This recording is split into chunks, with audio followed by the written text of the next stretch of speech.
Muy buenas noches, amada familia del canal, Más cerca de Cristo. Es un gran privilegio tener la oportunidad de escuchar estas perlas espirituales que vienen del corazón de Dios para alimentar, amonestar, fortalecer y bendecir a su pueblo. Comparte con otros este mensaje tan importante. Muchas gracias. Libro. El Ministerio de la Bondad. Capítulo 4. La verdadera religión. ¿Qué es la verdadera religión? Cristo nos ha dicho que la verdadera religión es el ejercicio de la compasión, la simpatía y el amor en el hogar, en la iglesia y en el mundo. Esta es la clase de religión para enseñar a los hijos y es lo genuino. Enseñadles que ellos no concentren sus pensamientos en sí mismos, sino que por doquier hay seres humanos necesitados y dolientes, que hay un campo para la obra misionera. La verdadera religión, libre de toda mancha delante del Padre es esta: visitar los huérfanos y las viudas en sus tribulaciones, y guardarse sin mancha de este mundo. Hechos buenos son los frutos que Cristo quiere que llevemos, palabras amables, actos de misericordia, de tierna solicitud para con los pobres, los necesitados, los afligidos. Cuando los corazones simpatizan con otros corazones agobiados por el desaliento y la congoja, cuando la mano reparte a los necesitados, cuando los desnudos son vestidos, los extraños bienvenidos a vuestra sala y tienen un lugar en vuestro corazón, los ángeles se llegan muy cerca y resuena un acorde como respuesta en el cielo. Se me han mostrado algunas cosas referentes a nuestro deber para los desvalidos, que siento que es mi deber escribir ahora.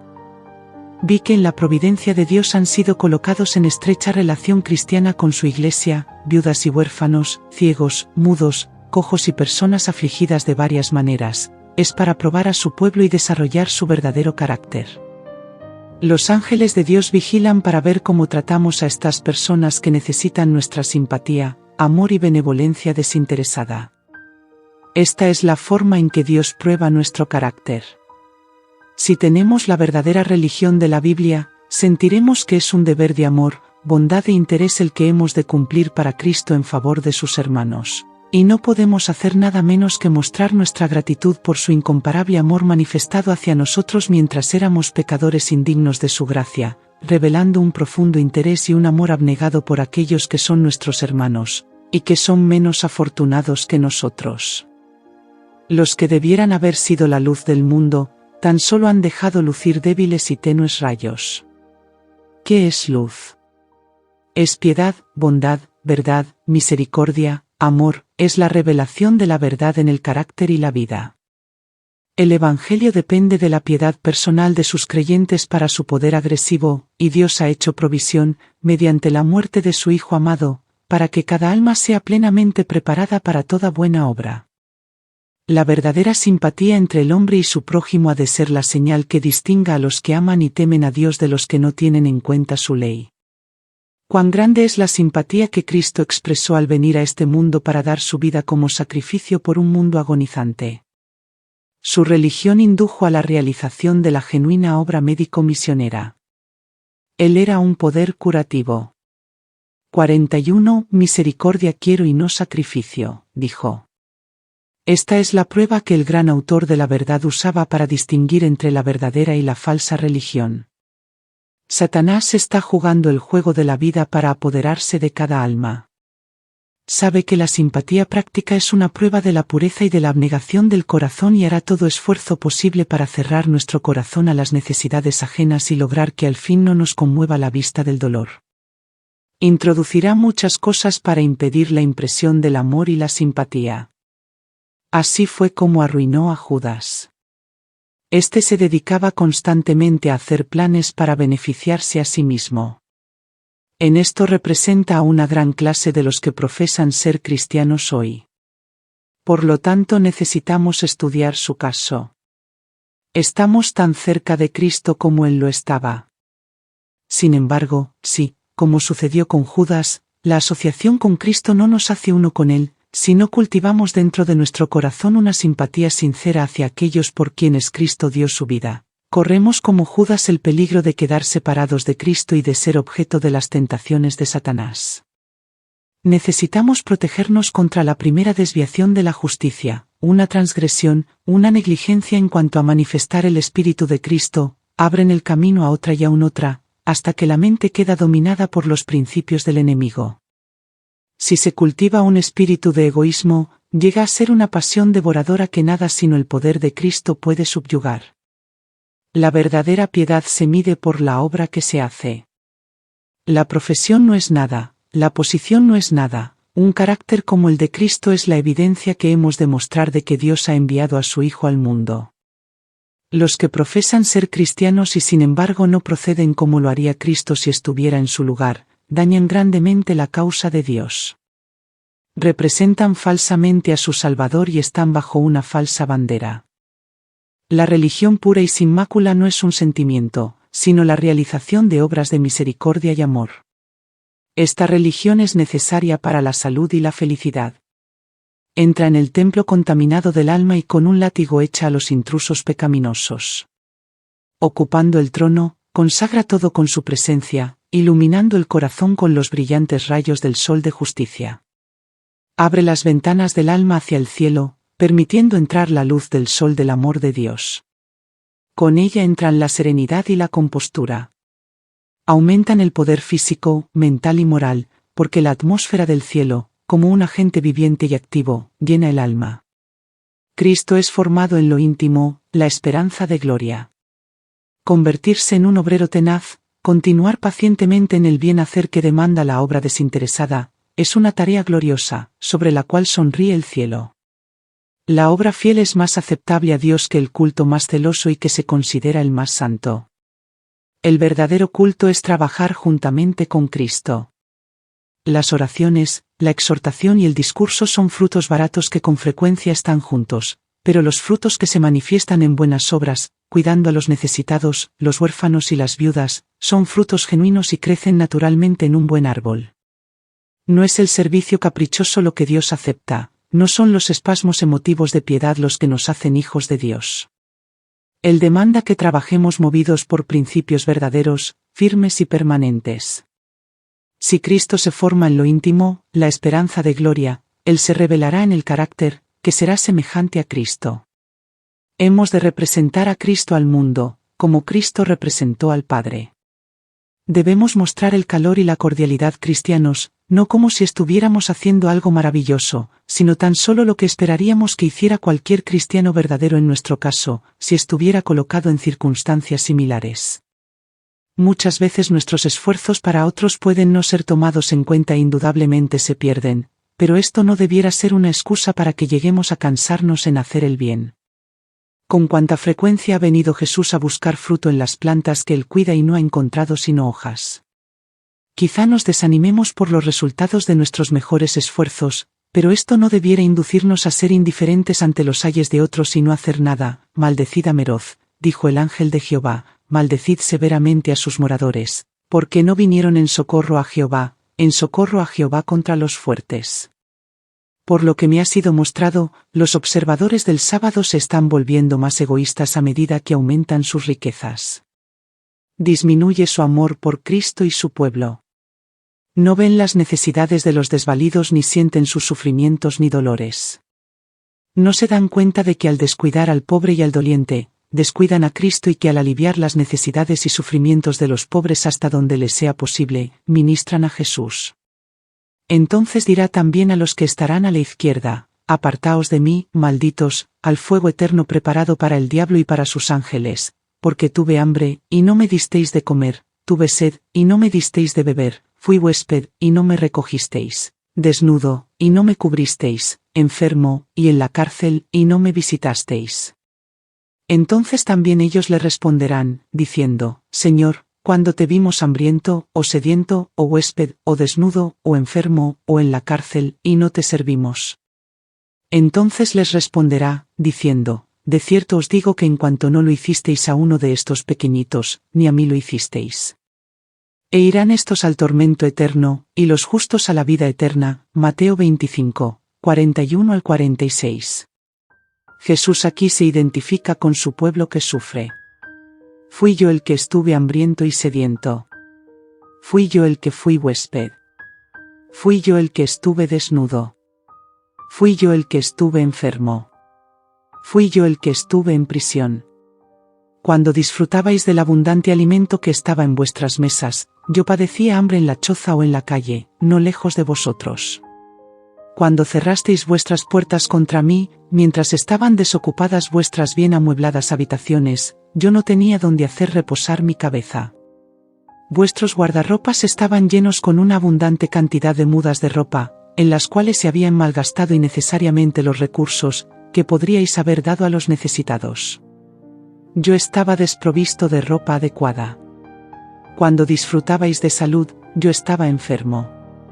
La desgracia me arrojó en la cárcel y me arrojó con grillos, deprimiendo mi espíritu, privándome de la libertad y la esperanza, mientras vosotros os movíais libremente. ¿Cómo se identifica aquí Jesús mismo con sus discípulos sufrientes? Se pone en lugar de ellos. Se identifica como si él hubiera sido en persona el doliente. Notad, cristianos egoístas, cada descuido del pobre necesitado, del huérfano, del que no tiene padre, es un descuido de Jesús en persona. Conozco a personas que hacen gran profesión de piedad, cuyos corazones están tan enfrascados en el amor al yo y el egoísmo, que no pueden apreciar lo que estoy escribiendo. Toda su vida han pensado y vivido únicamente para el yo. No entra en sus cálculos el hacer un sacrificio para el bien de otros, el perjudicarse por favorecer a otros. No tienen la menor idea de que Dios requiere esto de ellos. El yo es su ídolo. Las preciosas semanas, meses y años pasan a la eternidad, pero no tienen un registro en el cielo de actos de bondad, de sacrificios para el bien de otros, de alimentar al hambriento, vestir al desnudo o amparar al forastero. No es agradable hospedar a forasteros al azar. Si supieran que son dignos todos los que buscan compartir sus bienes, entonces podrían sentirse inducidos a hacer algo en ese sentido. Pero hay una virtud en correr cierto riesgo. Quizá hospedemos a ángeles. Capítulo 5. La parábola del buen samaritano. En la historia del buen samaritano, Cristo ilustra la naturaleza de la verdadera religión. Muestra que ésta no consiste en sistemas, credos o ritos, sino en la realización de actos de amor, en hacer el mayor bien a otros, en la bondad genuina. La lección no se necesita menos hoy en el mundo que cuando salió de los labios de Jesús. El egoísmo y la fría formalidad casi han extinguido el fuego del amor y disipado las gracias que podrían hacer fragante el carácter. Muchos de los que profesan su nombre han perdido de vista el hecho de que los cristianos deben representar a Cristo.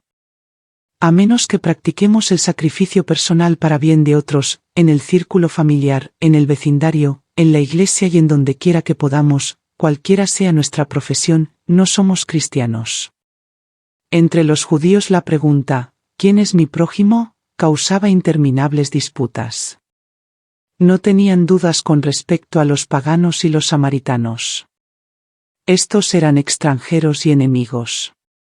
Pero ¿dónde debía hacerse la distinción entre el pueblo de su propia nación y entre las diferentes clases de la sociedad?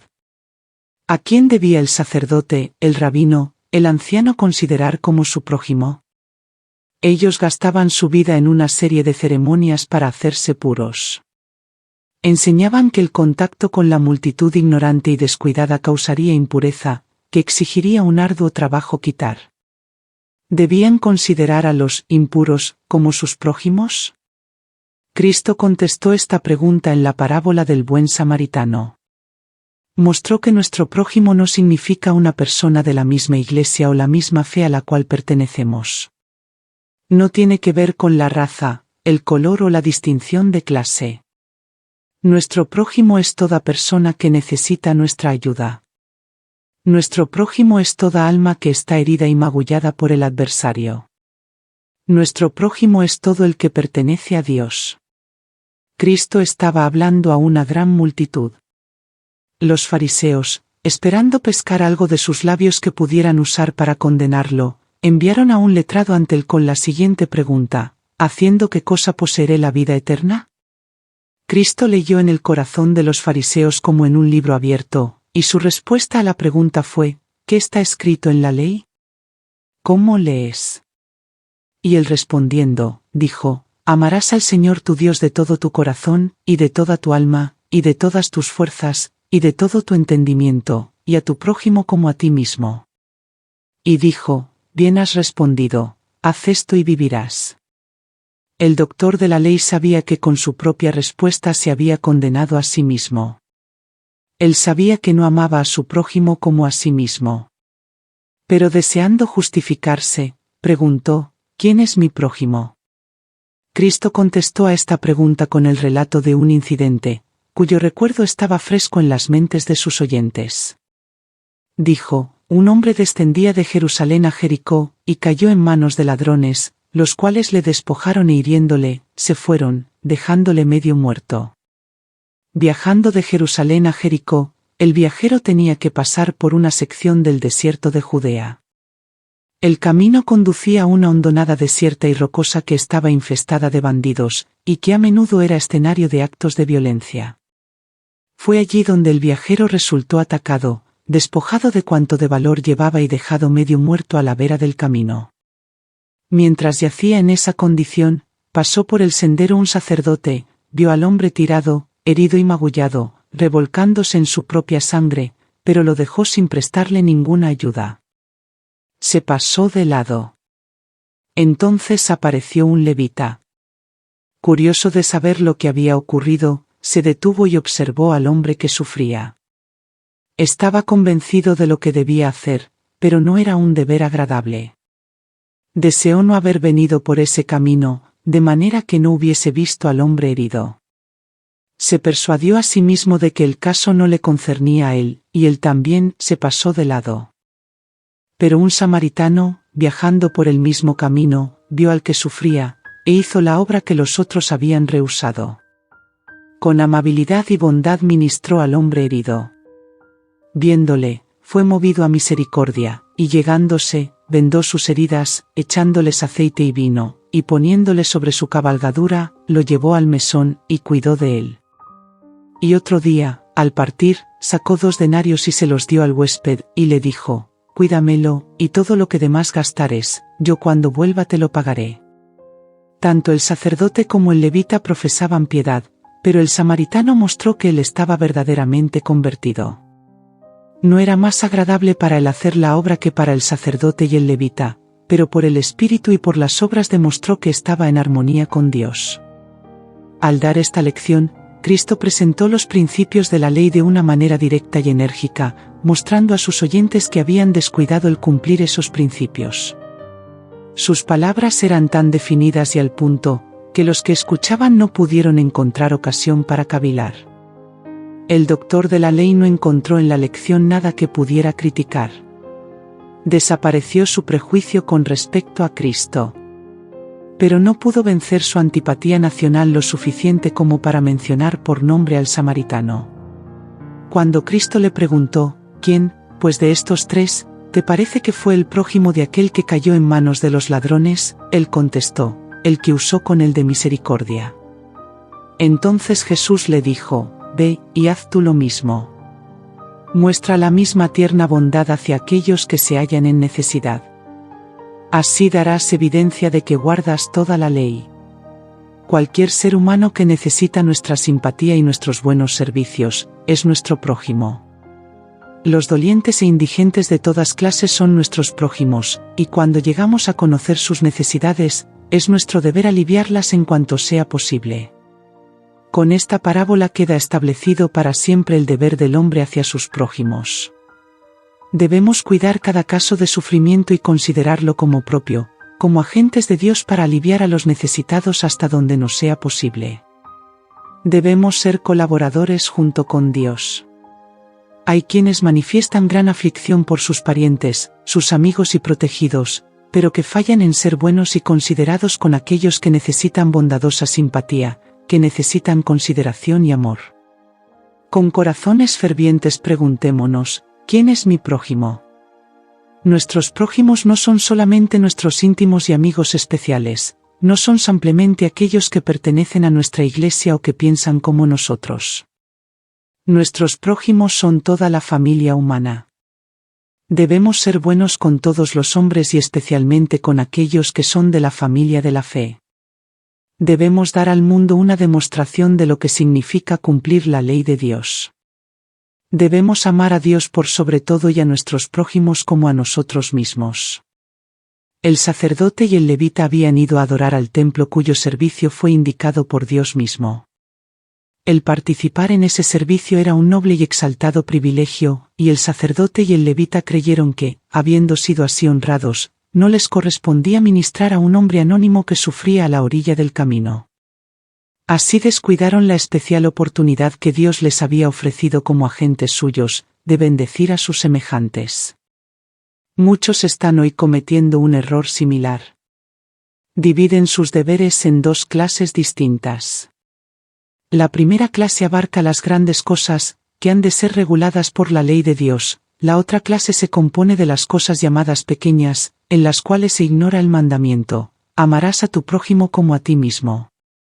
Esta esfera de actividad se deja librada al capricho, y se sujeta a la inclinación o al impulso. Así el carácter se malogra y la religión de Cristo es mal interpretada. Existen personas que piensan que es degradante para su dignidad ministrar a la humanidad que sufre.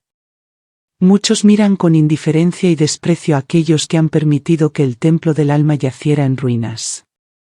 Otros descuidan a los pobres por diversos motivos. Están trabajando, como creen, en la causa de Cristo, tratando de llevar a cabo alguna empresa digna. Creen que están haciendo una gran obra, y no pueden detenerse a mirar los menesteres del necesitado y afligido.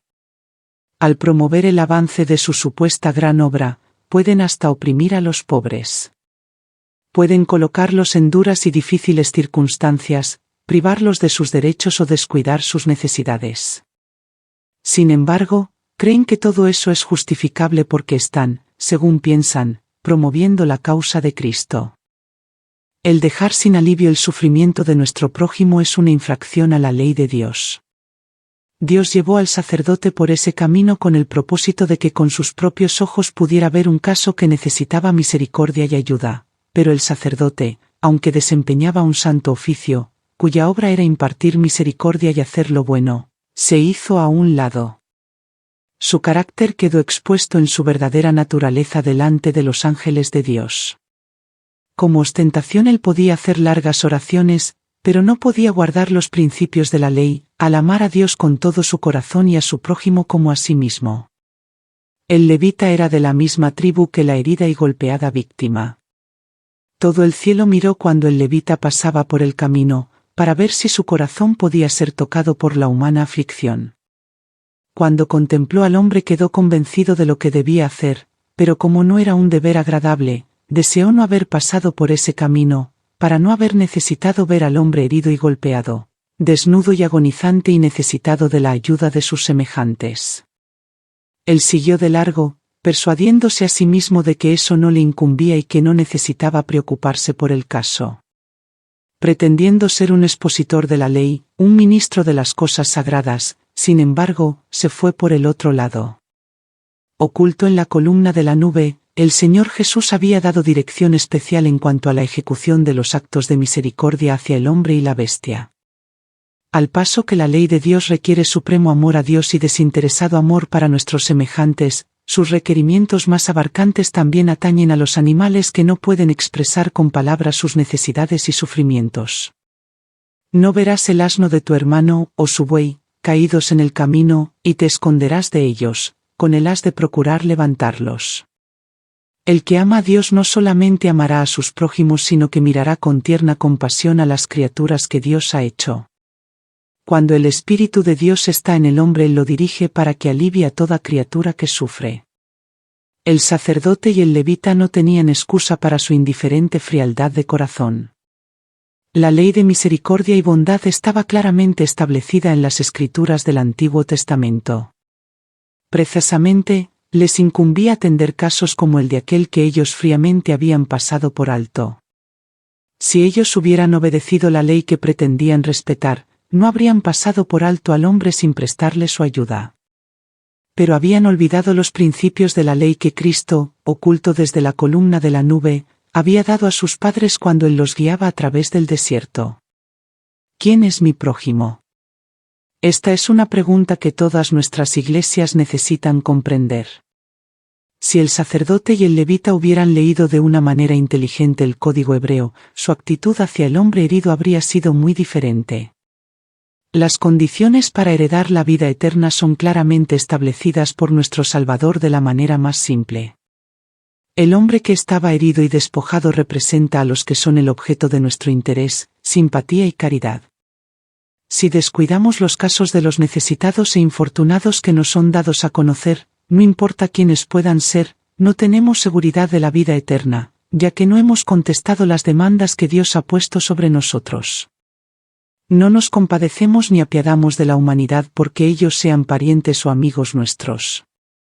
Seréis hallados transgresores del segundo gran mandamiento, del cual dependen los otros 6 últimos mandamientos, del Decálogo. Cualquiera que ofendiere en un punto, es culpado de todos. Aquellos que no abren sus corazones a las necesidades y sufrimientos de la humanidad, no abrirán sus corazones a las demandas de Dios que están establecidas en los primeros 4 preceptos del Decálogo. Los ídolos reclaman el corazón y los afectos, y Dios no es honrado y no reina supremo. Hoy día Dios da a los hombres la oportunidad de mostrar si aman a sus prójimos. El que verdaderamente ama a Dios y a su prójimo es aquel que manifiesta misericordia hacia los desheredados, los dolientes, los heridos, los que se están muriendo. Dios insta a cada hombre a empeñarse en realizar la obra que ha descuidado, a que restaure la imagen moral del Creador en la humanidad.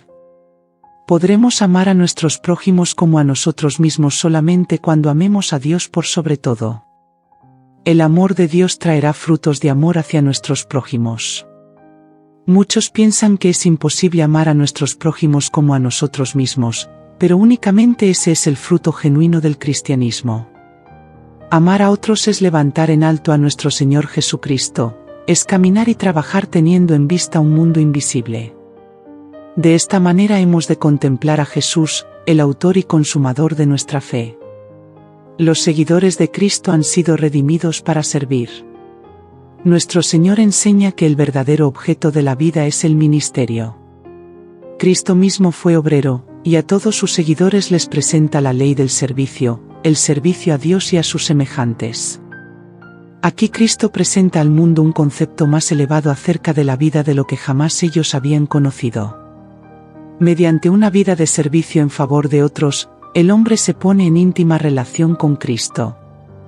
La ley del servicio viene a ser el eslabón que nos une a Dios y a nuestros semejantes.